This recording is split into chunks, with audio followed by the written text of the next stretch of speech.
When news broke that Prince Harry had been formally barred from wearing his military uniform at all future royal events, even long-time royal watchers were stunned. Stripped not of medals but of symbolic respect, Harry's exclusion speaks to a deeper fracture. Behind this decision lies a web of royal tension, bitter loyalties, and a crown desperate to protect its image. Before we go deeper into what this really means for the royal family, make sure to subscribe so you don't miss a single update. It wasn't just a headline, it was a message. The announcement came quietly through official channels, but the impact was thunderous. Prince Harry, once lauded for his frontline service and military devotion, had been told he would no longer be permitted to wear his uniform at state events, parades, or memorials associated with the royal calendar. The shock wasn't limited to the public. Military circles across the Commonwealth expressed disbelief, with many struggling to understand how a man who served with distinction in Afghanistan, who bled, led, and inspired, could be symbolically sidelined. On the surface, the palace cited protocol, tradition, precedent. But those close to the situation insist it was far more personal than procedural. This was a decision laced with emotion, history, and power.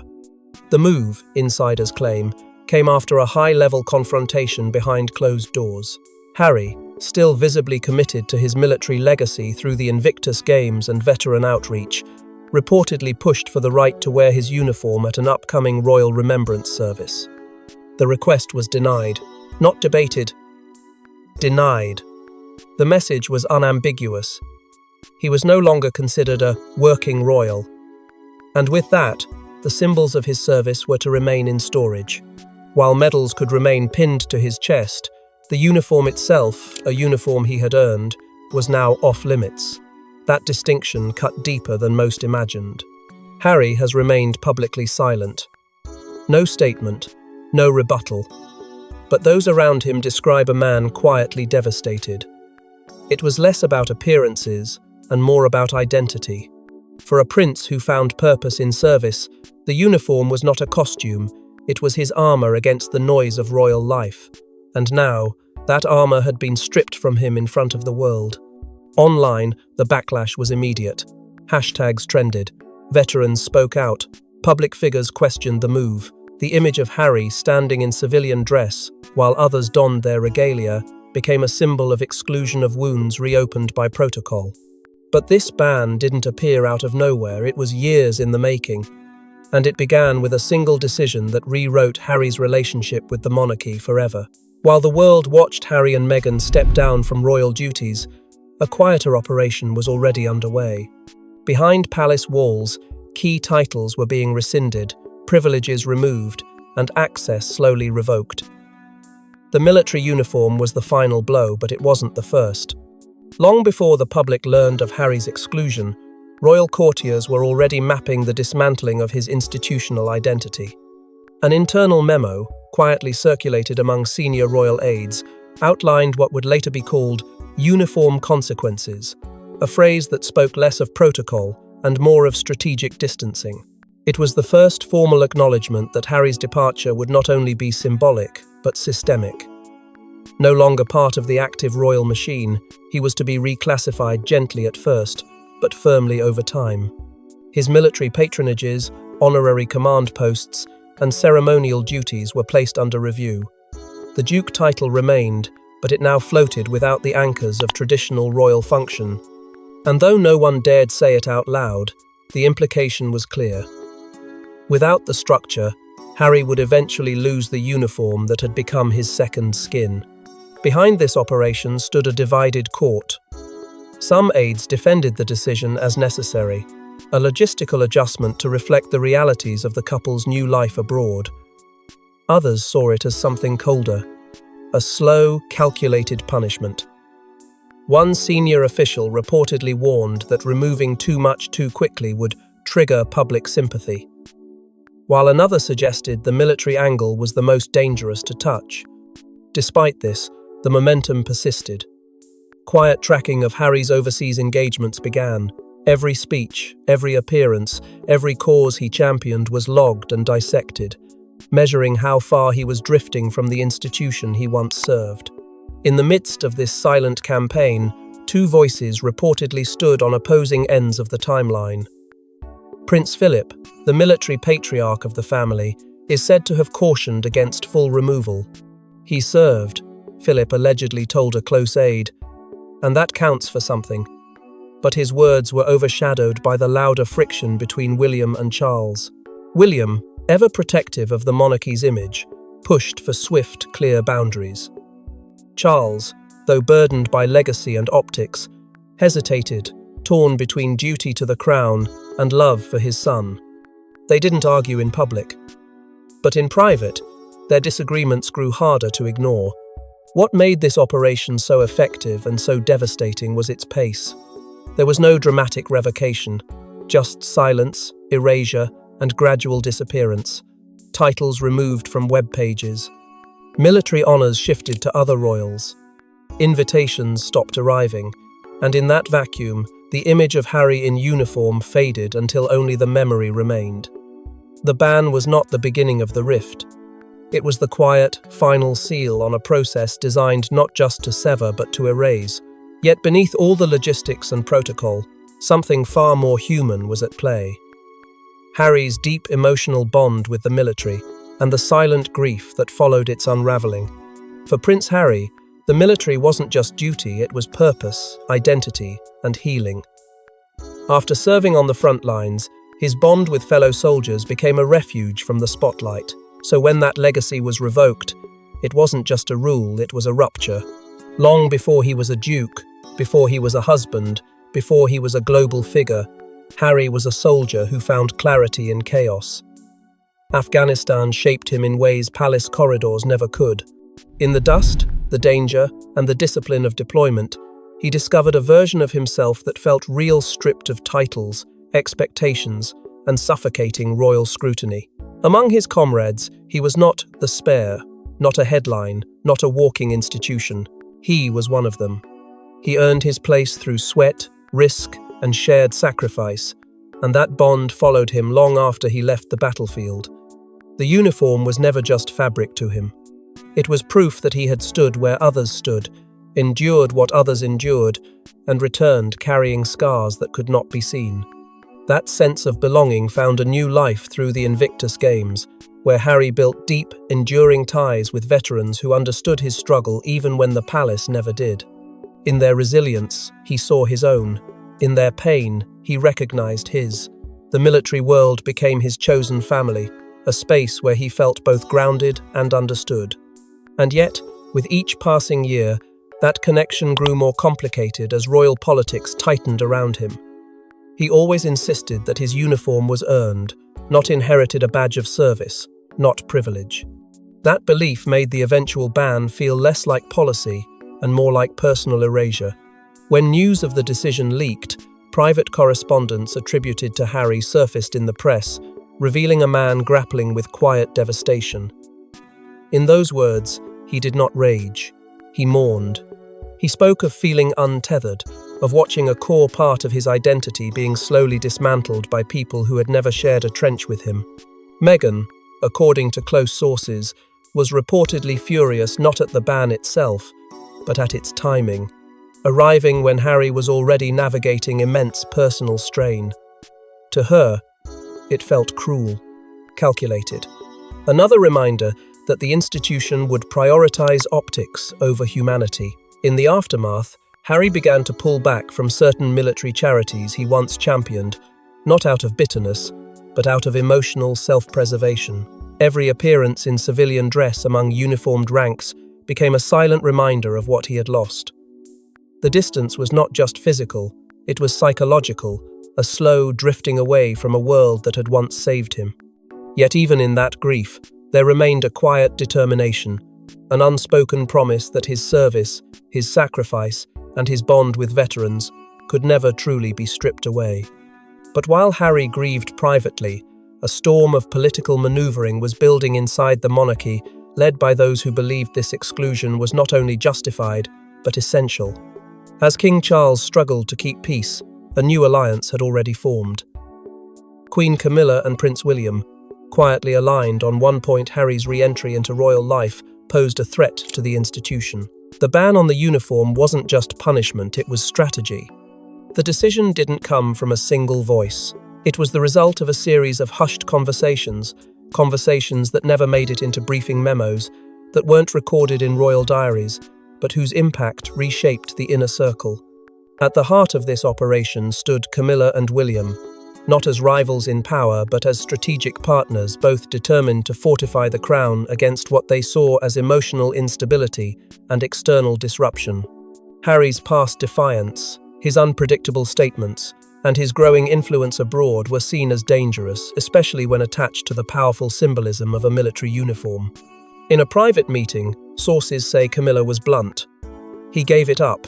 He doesn't wear the crown or the uniform." It was a final line drawn, not just in policy, but in principle. William, always cautious in public, reportedly took a harder stance behind closed doors. With the monarchy entering a transitional phase under Charles, every decision now mattered not just for optics, but for legacy.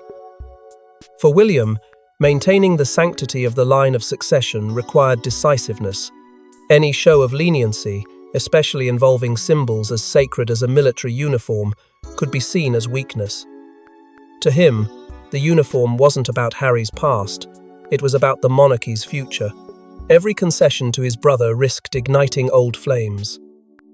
William believed the crown had to choose, and it couldn't afford sentimentality. Charles, meanwhile, remained torn. As king, he was expected to uphold unity. As father, he carried the weight of fracture.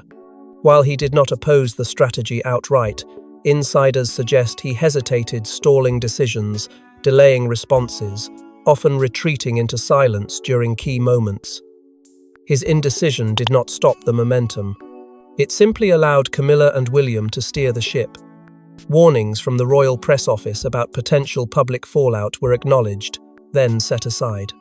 The prevailing belief was that short-term outrage could be managed. The greater risk was appearing indecisive or divided. Behind the polished facade of official statements, the emotional toll deepened.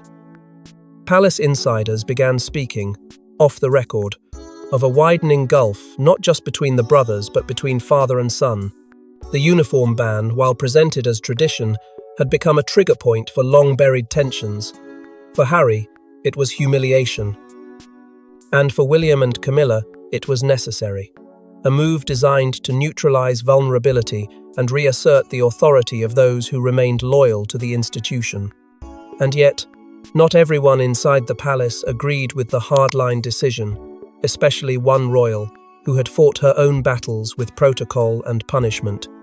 When Princess Anne confronted the royal council about Harry's ban, silence swept the room. The Princess Royal, known for loyalty and duty above all, had reached her limit. Her private speech, now leaked, revealed everything the palace tried to suppress. It wasn't out of character for Anne to keep her opinions close to the chest. For decades, she played the part of the stoic royal, respected, resilient, and rarely rattled. But this time, something shifted. Days after the uniform ban was enacted, and Harry's name scrubbed from ceremonial military listings, Anne delivered a letter to several senior military officials. It was short, blunt, and unmistakably clear. She called for restraint and dignity, warning that the monarchy risked undermining its own integrity by targeting one of its most devoted servicemen. Her words didn't defend Harry's decisions, but they defended his service. That distinction was critical, and it made the letter impossible to ignore. The letter was meant to remain private, but within 48 hours, it was leaked word for word to a major publication. Some claimed the leak came from within Anne's own office. Others believed it was a calculated act by a senior aide disillusioned with the palace's current direction. Either way, the damage was done. The public now had undeniable proof that not everyone inside Buckingham Palace supported the hardline strategy against Harry.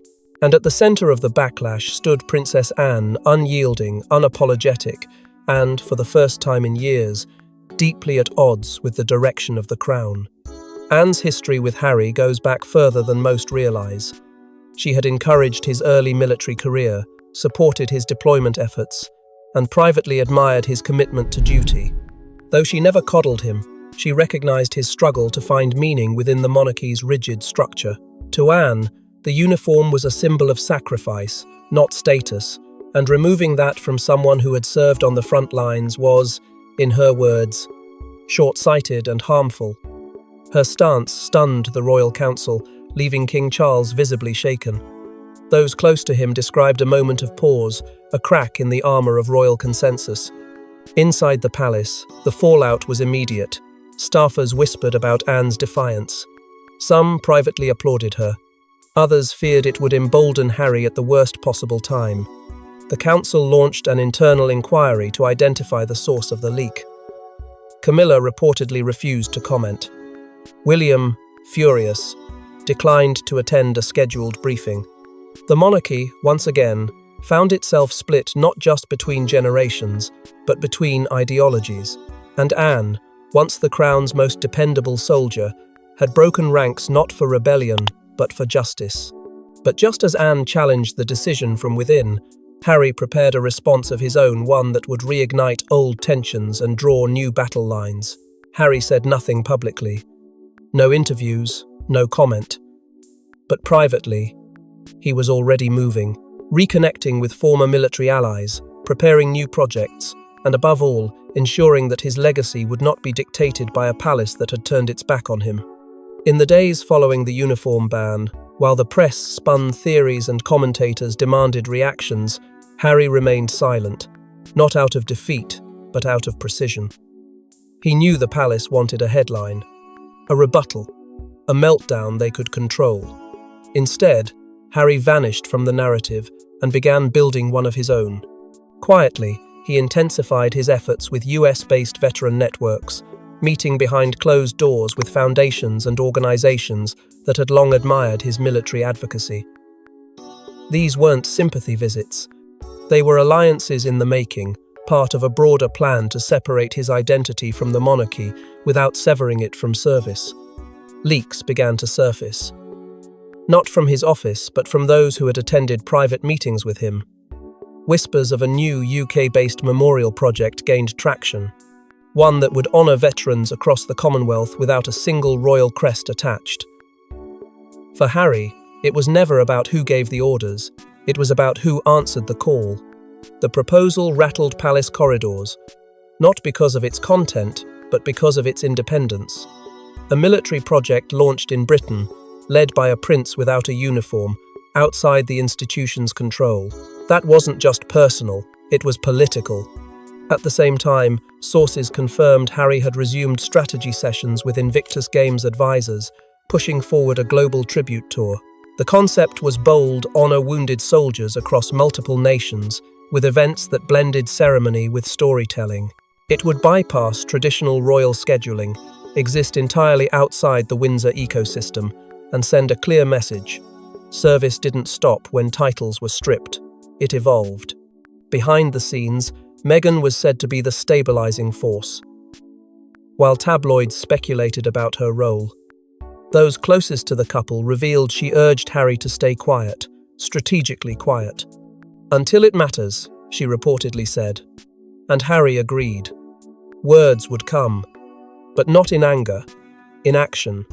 So when King Charles extended a private offer, allowing Harry to wear his uniform for just one ceremonial event in exchange for silence, Harry declined. Respectfully, calmly, but firmly. He would not barter dignity for appearances. Those around him noticed the shift. One staffer described Harry's mood as still but certain. Not vindictive, not impulsive, just resolute. The institution may have removed the uniform, but it couldn't erase the man who wore it. His loyalty had not disappeared. It had simply relocated to the people who stood beside him in combat, not behind him in palace galleries. And while Harry's next move remained cloaked in secrecy, a separate storm was brewing, a public backlash that would force Buckingham Palace to reconsider the price of its decision. The voices came not from tabloids, but from the ranks. Former soldiers, injured veterans, and families of the fallen stepped forward not to defend Harry the Prince, but Harry the soldier. In their eyes, the uniform wasn't about bloodlines, it was about brotherhood. It began as a ripple and became a roar. On social media, the hashtag number "Let Harry Wear It" exploded overnight. Veterans from the UK, the US, Australia, and Canada shared their stories, photos, and memories of Harry not from royal banquets or family portraits, but from dusty bases, hospital visits, and moments of raw vulnerability in combat zones. They weren't defending a title, they were defending a comrade, a man who had walked beside them, not above them. Their voices carried weight, and their words cut through royal protocol like a blade. For them, the ban wasn't just unjust, it was a betrayal of what the uniform stood for. The movement gained momentum when a group of high-profile former military commanders, some of whom had directly served with Harry, published an open letter to the monarchy. It didn't plead, it challenged. The letter called the decision a grave misstep, one that damaged not just Harry's dignity, but the credibility of the institution itself.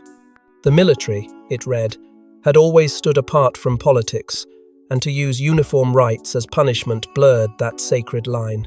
The message struck deep, and within hours, it was reprinted across every major UK outlet and syndicated globally. Palace PR officials, caught off guard, scrambled to contain the fallout. But the damage was done. Emotional testimonies began flooding the airwaves. Parents of fallen soldiers spoke out, some holding back tears, recounting how Harry had quietly visited them without cameras, without announcements, and sat with them in grief. Injured veterans described how he'd laughed with them, listened without judgment, and offered them dignity at a time when they felt discarded by the very system they had served. In these accounts, Harry wasn't royalty. He was real. Then came the stories from the front. Fellow soldiers recounted moments of fear, resilience, and unity, with Harry at their side under fire, in darkness, on rescue missions. These weren't royal engagements. These were memories forged in danger, where loyalty was not inherited but earned. The narrative shifted. It was no longer about whether Harry deserved to wear a uniform, it was about why anyone ever thought he didn't. In just 2 days, a petition demanding the reversal of the ban reached 2 million signatures. Not from royalists or monarchists, but from ordinary people who saw something deeply wrong in the way one of their own was being stripped of honor for stepping away from privilege. It wasn't about monarchy versus Harry anymore. It was about service versus symbolism. And the palace, once so confident in its silence, now found itself outmatched by truth. Under growing pressure, and with Charles's health reportedly deteriorating, the crown faced a fateful crossroads. One final decision would determine whether reconciliation was possible or permanently buried. With the institution he inherited hanging by a thread, and his sons more distant than ever, King Charles faced a moment of truth. Behind closed doors, he was no longer a monarch, but a father. And that, insiders say, was the role that broke him. The grandeur of the crown had never felt heavier. For all its centuries of legacy, its rituals, its quiet power, it had not prepared Charles for this. The collapse of trust between his sons, the fracturing of public faith, and the personal cost of every decision made in the name of stability. In a palace where loyalty is measured in silence, Charles found himself trapped between the demands of protocol and the ache of paternal guilt. Each day grew heavier, and with each headline, each whisper, the pressure built toward a breaking point. Privately, Charles held meetings with Prince William. At first, these were calm, measured, focused on optics and protecting the crown's image. But they quickly escalated. According to senior aides, one exchange became so heated it spilled beyond the closed doors, with Camilla leaving midway visibly furious. Some claim she muttered a cutting phrase as she exited, one that has since echoed in royal corridors. "You can't lead if you're busy begging." Whether it was aimed at Harry or Charles remains unclear, but it pierced deep. The king, sources say, began considering what his staff called a one-time exception, a silent offer, a quiet permission to allow Harry to wear the uniform, not publicly announced, but acknowledged in the planning stages of an upcoming ceremony. The decision divided the palace. Some feared it would be seen as weakness. Others warned it would fracture trust with William. Behind the polished walls of Buckingham, lines weren't just being drawn, they were hardening. And as Charles wrestled with this dilemma, his health began to falter. One longtime aide, speaking anonymously, revealed he aged 5 years overnight. The weight of the crown never looked heavier on him than it did that week. Sleepless nights turned into longer absences from key meetings. Aides rearranged schedules. Tension filled the halls. And yet, even in this turmoil, Charles did something unexpected, something deeply personal. He wrote Harry a letter. The contents remain unknown. It wasn't issued through official channels. There was no courier with royal insignia. No digital record. Just a sealed envelope delivered by hand quietly, directly, with no fanfare. Some insiders claim it was written in Charles's own hand, on his private stationery. Others insist it included a message not of instruction, but of vulnerability. A father reaching across a chasm that titles and tradition had helped create. And in the wake of that letter, an unexpected development changed the mood once again, one that pulled back the curtain on a document no one expected to exist. Buried in an overlooked directive drafted during Queen Elizabeth's final year was a clause one that changed everything. Quietly preserved and never activated, it carried a single sentence. Service is sacrifice, and no sacrifice shall be denied the uniform of honour. For months, the palace had held firm. The narrative was set. Prince Harry would remain excluded from wearing his military uniform at royal engagements. No compromise, no reconsideration. The line had been drawn and reinforced by public silence. But then came the twist no one saw coming. Deep within the Queen's personal files, documents assembled in her final months as she quietly prepared contingency plans for a transition of power, a single directive surfaced. It wasn't found during a formal review. It wasn't meant for the public. But when a senior palace archivist came across the file, flagged by a footnote referencing ceremonial protocol in the event of post-abdication adjustments, they followed procedure and brought it forward.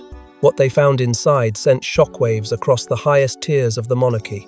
There it was, tucked into a confidential memorandum signed in the Queen's unmistakable hand. A clause not about rank, not about lineage, but about dignity. The words struck with force. Service is sacrifice, and no sacrifice shall be denied the uniform of honour. Those who had seen the document described the moment Charles was presented with it. He did not speak. He did not move. One courtier described him as silent for minutes, almost haunted. And while the exact context of the clause remains unclear, some believe it was written as part of a broader philosophy for future sovereigns it couldn't have. Surfaced at a more volatile moment, behind closed doors, it ignited a firestorm. Advisors scrambled to assess its implications. Was it legally binding? Could it be interpreted narrowly, or was its intent far broader? Charles, according to multiple insiders, instructed the communications office to revise the upcoming public statement regarding Harry. The new wording was subtle, but powerful. While the uniform ban remained in place for now, a comprehensive review of ceremonial guidelines had been ordered initiated, it stated. In light of new archival material, the reaction within the family was immediate. Prince William, already at odds with his father over what he viewed as wavering leadership, was reportedly livid. According to one aide, he accused those invoking the clause of emotional manipulation, claiming it undermined the clarity the monarchy had fought to project. Camilla, unusually, remained silent. She neither defended the clause nor dismissed it. Her silence, in many ways, spoke louder than any denial. But the most profound shift wasn't inside the palace. It was outside. The public, still reeling from weeks of back and forth over Harry's treatment, seized on the Queen's words as if they had been spoken yesterday. Memes, headlines, and open letters quoted the sentence like scripture. That single line, written in private, long before the current crisis, now echoed across newspapers and newsrooms, dinner tables and digital platforms. It wasn't policy, it was something far more powerful, a reminder of principle. And as the monarchy braces for its next chapter, One thing is clear, this isn't just about a uniform. It's about power, pride, forgiveness, and the war still raging within the House of Windsor. Thanks for watching. Don't forget to like and subscribe, and we will see you in the next one.